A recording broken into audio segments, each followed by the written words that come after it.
What's up, y'all? It's your girl, Miss Mojo, and my partner, Peter, please. Peter, what's going on? Thirsty, hot, muggy. It's summertime, y'all. Oh, my God. It's summer in New York City. Ah! Oof. I'm wet. I'm wet. Literally. I'm wet. Respectfully. Peter, it was 90 American degrees this weekend. Saturday and Sunday. American degrees. Fahrenheit. Fahrenhizzle. Baby, I'm not gonna lie to you. It was feeling like raw sex outside. Like raw sex. Oh, yes. Yo, but I was telling people, like, you know, so the past couple of episodes, I've been bragging about being trade-free this, trade-free that. But baby, fuck all that. Like, I'm done with that. Oh. The trade is back in my life abundantly.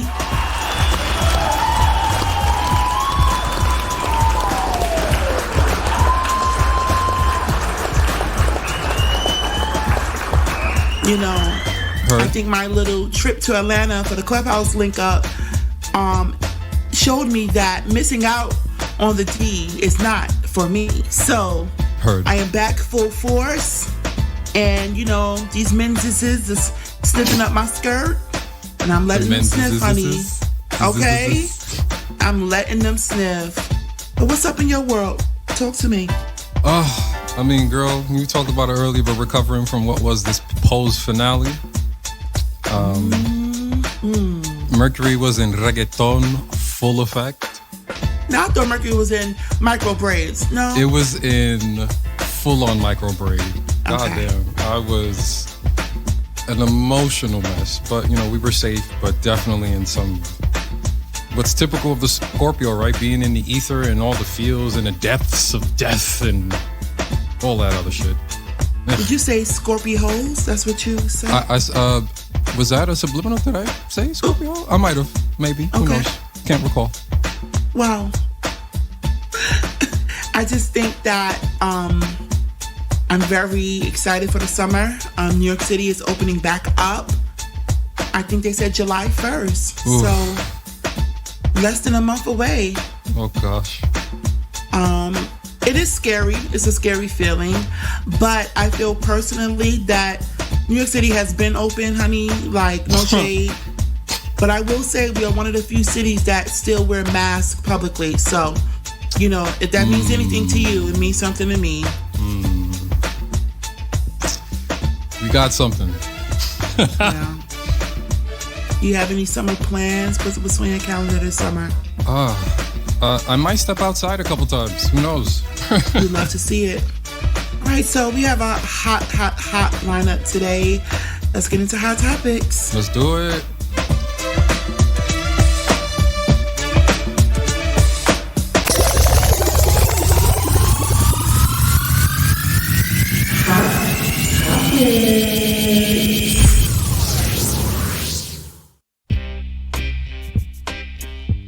All right, y'all, it's Hot Topics.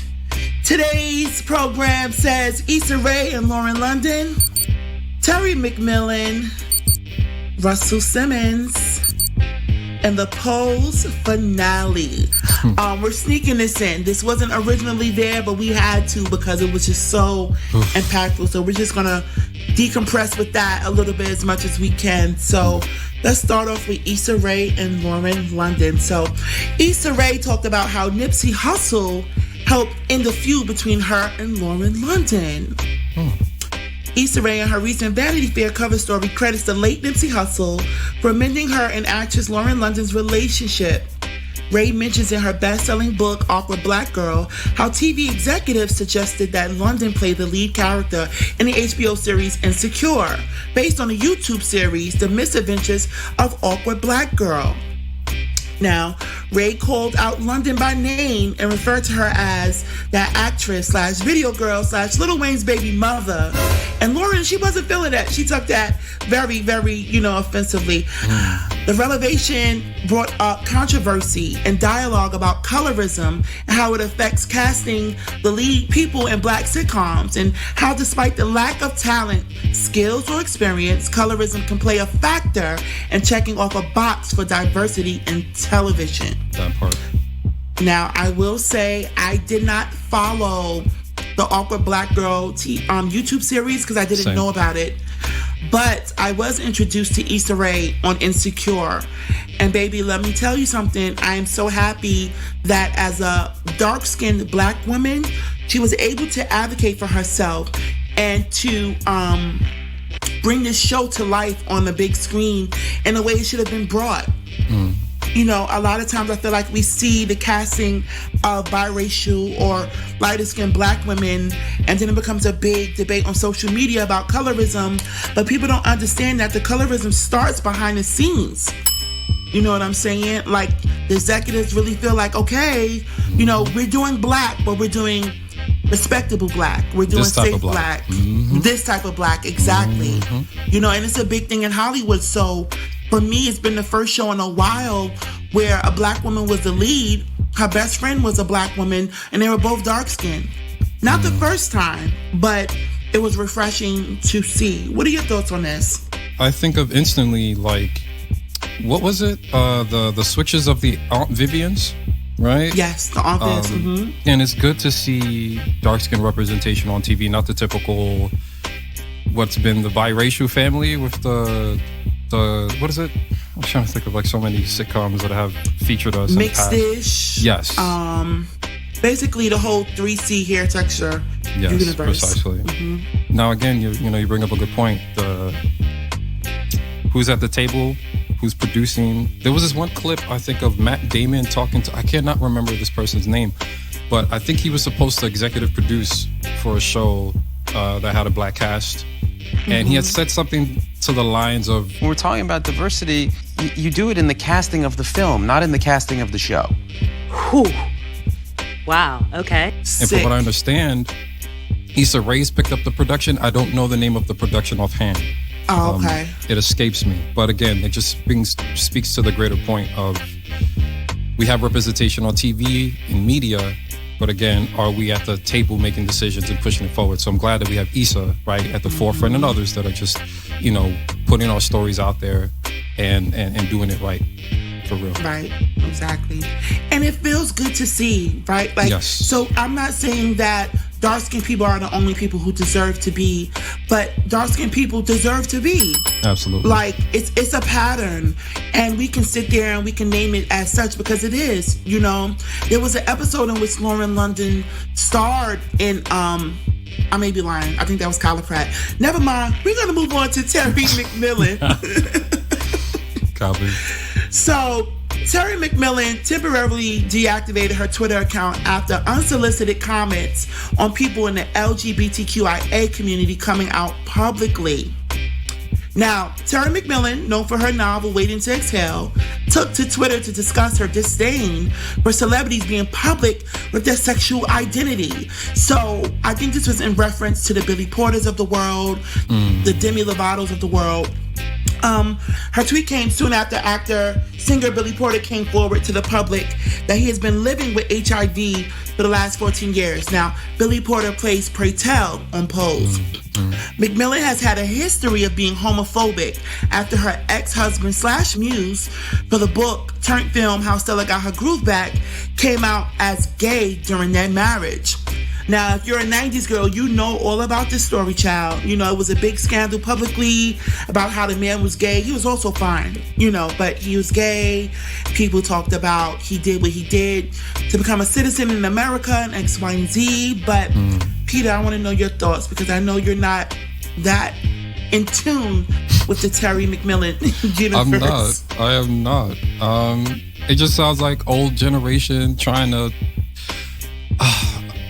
make sense of their truth in a way, but still not taking the truth of others.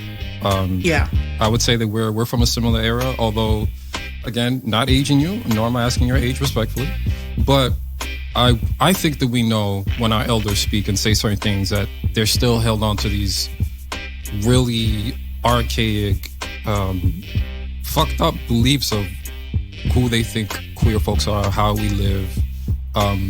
It's the othering for me. It's the othering, precisely. So, I don't know, girl, you should have just stayed quiet.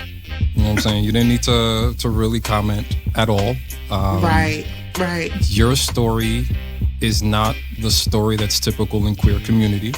And, you know, your story, unfortunately, has pushed the stereotype of the DL person. Exactly. So, girl, you played yourself.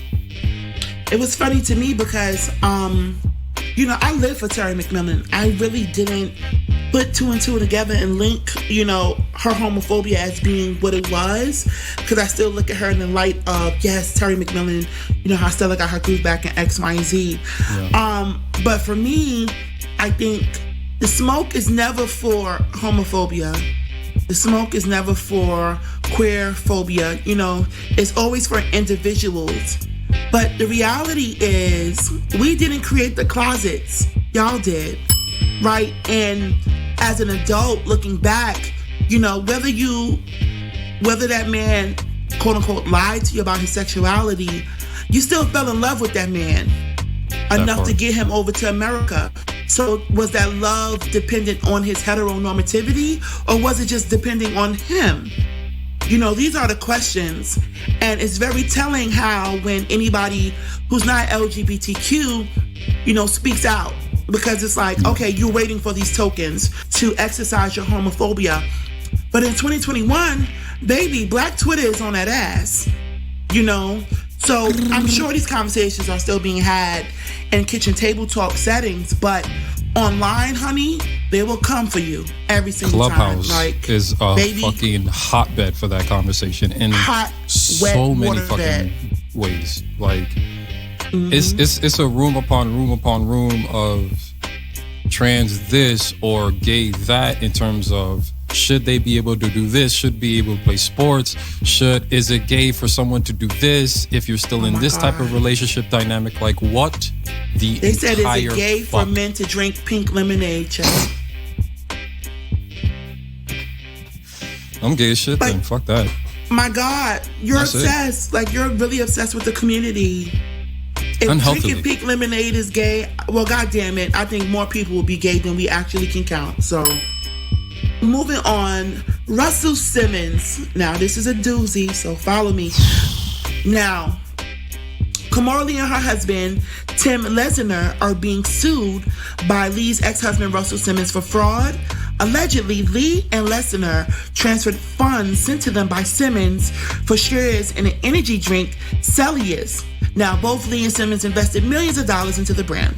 But the transfer was to pay for a bond in connection with criminal charges against Lesnar for the feds. Now, Lee stated in response to the lawsuit that the suit itself was harassment by the hands of serial abuser Simmons. Now, people have called out Lee's choice of words, as she in the past has defended her ex when allegations of sexual abuse, rape, and misconduct surfaced by over a dozen women that took place before, during, and after the years of their relationship. Lee was quoted as saying, "The allegations against Simmons are nothing like the person I have known in all that time. I have known him to be a caring and supporting father and someone who has worked tirelessly to uplift disenfranchised communities." Now, Simmons is being accused of fleeing to Bali. A lot of people didn't know Russell's over there in Bali, y'all. Bali, Indonesia, to avoid ongoing investigations into these allegations of abuse. Bali does not have an extradition treaty with the United States. He has appeared virtually in several things like Versus as a quote-unquote surprise guest, and in the comments during the events, he has been unsolicitedly uplifted and credited for his contribution to these artists' careers. Now, hip-hop has been called to the forefront to hold abusers accountable, including the ones who are staples to the growth of the industry and culture. The question is lingering on, when will hip-hop truly have its Me Too movement? God Baby, damn. let that digest. Let that digest, because when I sit here and think about the Africa Bambatas of the world, the Russell Simmons of the world, you know, I can't, allegedly. Yeah. But I would add some other names, but I don't have those receipts yet. But the abuse in hip hop, I believe people felt that it would happen for them the way it has happened for white people, and political and professional industries. Like a retribution. Right. But the thing about abuse, honey, you do not get to tell your victims how to feel and how to react. So I do believe that it's interesting the ways in which Kimora Simmons, another mixed woman, was caping for her man until it came down on her. It's very interesting. I get it. That's your ex-husband, father of your children, your life partner at one point. So I get it, but it's very telling, because when the allegations came out, and believe me, it was over a dozen women, it was, no, that's not who he is. But the damage is already done. So you can say that's not who he is, but that was how he was, allegedly. I'm just saying, I always stand with the victims, Absolutely. Never with the abusers. Absolutely. Even if it's someone I loved and care about. Someone is saying something about you, and we need to figure out why, number one, and two, what does healing look like for the victims? What do they want? Is it money? Give them some money. Is it counseling? Give them some counseling. Is it for you to admit to doing the wrong publicly? Do that. That's how I stand. How you feel? I mean, I feel the same. I really feel the same. I think to really target the abuse that the hip-hop industry has inflicted, specifically on femmes, on black femmes Right. at that. Right. It is, Miss Moja, we're talking about almost 40 years of this shit. 40 years. So it's like, how many stories have not been told? How many stories have not been shared? How much abuse has been tolerated in the shadows? And I think, unfortunately, most of us know it. Yeah.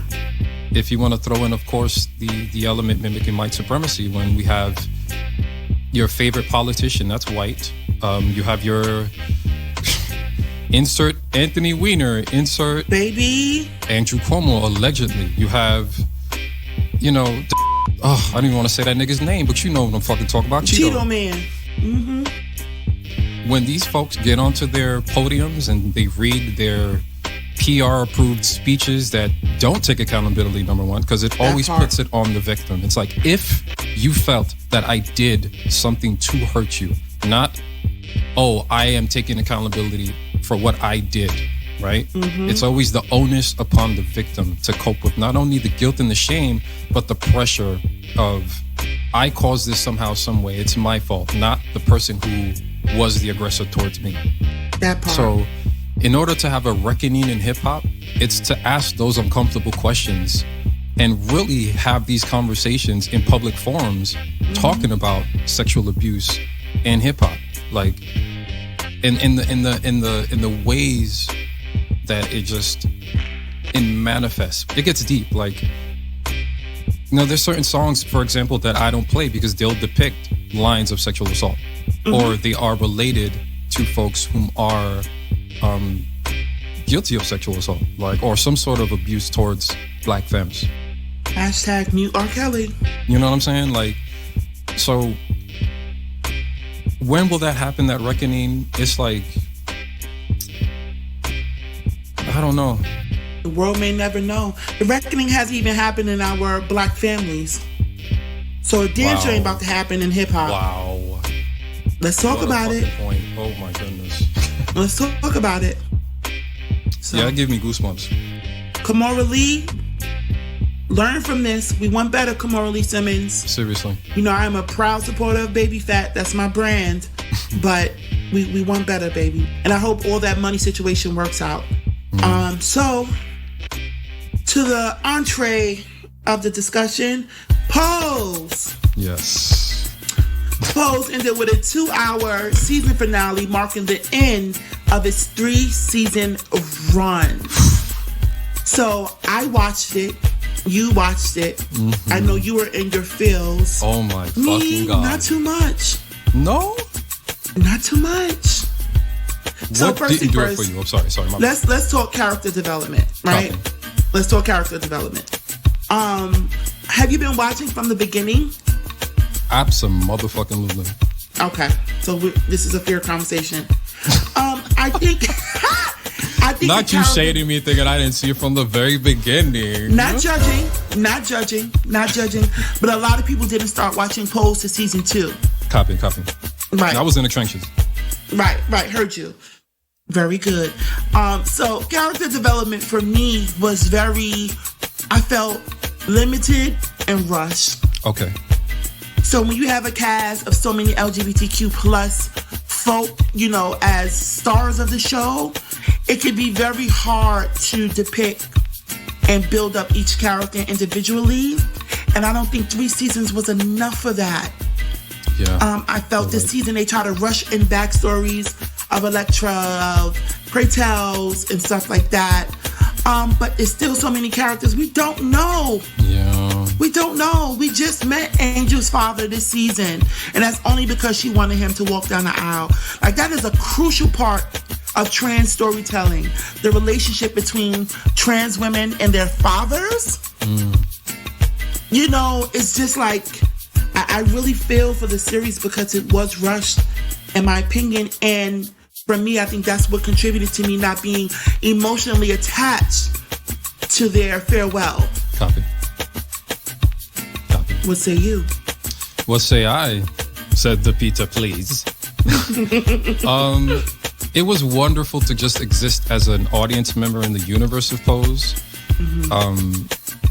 I do agree. I felt like there could have been storylines and maybe would have been introduced sooner so that we have more of a grounded perspective on the characters themselves. What really did it for me is just the authentic connections between family and community, chosen family, and blood, right? And how, like, the story of Angel and Poppy now having a son, right? That was very touching. Pray Tell and him going through as an HIV survivor, right? Elektra.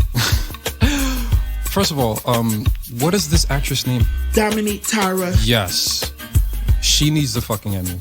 I'm just gonna say it.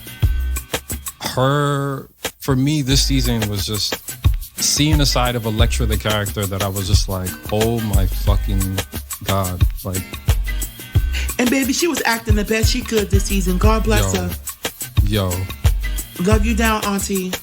It's, I don't want to say this is the first time that trans folks have been on TV, but in this capacity where we're finally, when I say we, but community and siblings have a voice that beforehand wasn't, present. And I guess what I'm trying to say is that Pose, like you mentioned, opened the door, right? And all of the folks involved in the production, whether it be writers, actors, producers, anyone involved in the projects, I can only hope that they have more opportunities to be parts of something like Pose or something totally different. But again, the story centering in queer, trans folk. Peter, please, you don't skip the whole bullet point. We were going to speak about the legacy of Pose at the end, child. We was just supposed to be talking about character development. Shit, my bad. You're so thoughtful, okay? So thoughtful. Copy. But I do want to talk about the hair. The hair this season, baby. Let me tell you something. If none of these women get an Emmy for their performances, which I continuously snub them for, give something to the hair department. The lace frontals on this season of Pose have been top dollar. And I don't know if it was because they know they was wrapping this shit up, but baby, between Blanca and that 13x6 wet and wavy Brazilian unit to Elektra and a perfectly coiffed, I mean, they gave Elektra a brilliant gray streak in the front to symbolize wisdom and also the age and where we started and where we ended. Like, Lulu's hair was always on, except for that Toni Braxton Pussycat wig that they rotated. But other than that, the hair this season, my God, I just had to give a shout out to the hair. Some of my highlights, though, for the series in a whole was definitely the moments in which MJ and Billy Porter performed. So in season 1, you had the rendition of Home. This recent season, you had their final lip sync in the water. I don't want to give too much spoilers. In tears. Oh my God. But baby, Diana Ross was served right and proper okay, on the floor. So those are definitely my highlights of the series. My lows definitely would be, I feel, the killing of Candy. To me personally, I feel like that was rushed, but I think it was important for the world to see how fast it happens for us as trans women, right? They think it's this long, drawn-out process from going from sex work to being murdered, but it literally happens within 24, 48 hours for us. And back then in the 80s, it was easier to murder us with no kind of punishment behind it, because we were already seen as disposable. Another low for me personally was just the tonnage of, is this a show about trans folk or is this a show about gay men? Because there was little to none, in my opinion, lesbian representation in the show. Little to none. I can't recall a lesbian relationship. So it was kind of muddy to me on that end. Lesbian women were a part of ballroom culture, still are. So that was a little sketchy to me. But what are some of your highlights and lows from the series, Peter? I love Candy's Farewell. That was so good. That was just. Yeah. I still can't listen to that song for real because she fucked that shit up. Oh shit. I don't even remember what song. Love Like This by I'm going to hell. I don't remember her name. Stephanie Mills. I'm going to film Queen Hell. Stephanie Mills. Love Like This before. There was that. When Pray Tell went back home, that was an interesting episode. Yeah.